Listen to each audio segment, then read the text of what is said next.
So I left off saying how I heard a lady on the radio that was doing a conference while I was on my way to work. And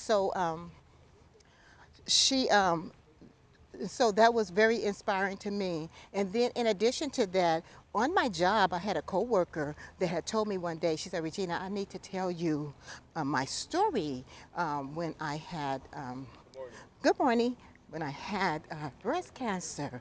And she was just simply just sharing her testimony. And so it was just such a blessing, and I was just really happy for her. And and it was very interesting. I was praising God with her and how she and her mother just really trusted God for deliverance and healing. So, anyway, so going on after some time after that, little did I know that I would be in the same situation. See, um, God is just an awesome God. He prepares you for things that you don't even know coming. He watches over your life. He protects you. He keeps you. He takes good care of his people. So anyway, one day when I was at home, my husband and I were just, relaxing at home. I felt a lump on my breast, and it was like, what? So moving forward, I went and got a biopsy. And so I too found myself in that same position, waiting to get here the results of my test. And I was at work, and I remember at work getting that phone call, and I walked outside, and the doctor told me that your test came back, and yes, you do have breast cancer.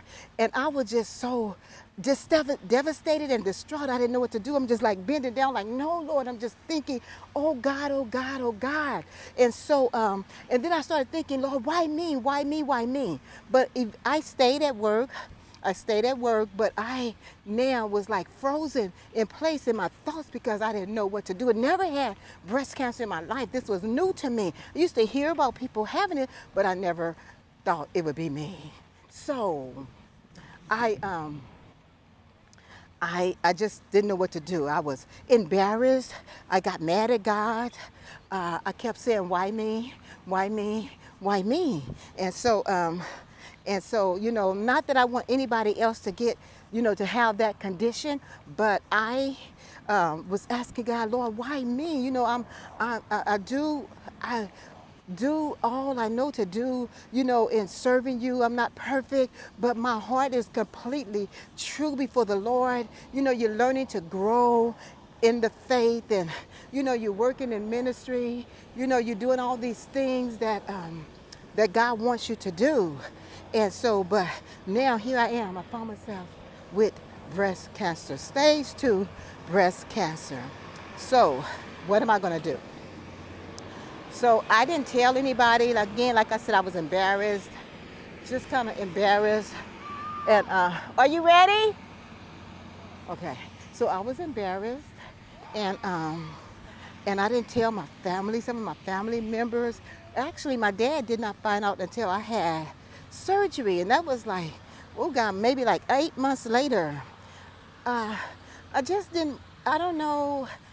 I just didn't want to tell anybody, but I knew at one point that God was causing me to come face to face with my fears that I have allowed to lay dormant in me. Sometimes we think we kind of got it all together, and we're walking with the Lord, and I'm in church, and in the choir, or doing certain um, work in the church, but sometimes we don't deal with those inner fears that we have within us. And so uh, but that was one of the first things that came to my mind, that God was teaching me how to deal with my inner fears.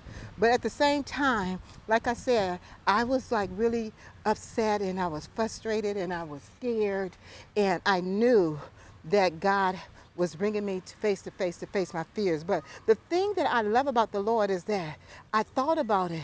I said it was a reason that I heard that testimony on the radio, And it was a reason that my coworker said to me, Regina, I just have to tell you my story about when I had breast cancer. So I started thinking about that, and that was comforting to me. So now I'm getting ready to start this journey. I have to do it. I can't go backwards. I actually have stage 2 breast cancer. That's the reality. So now what am I going to do? I'm going to learn to trust God. And that's what I did. Stay tuned for part 3. Woo!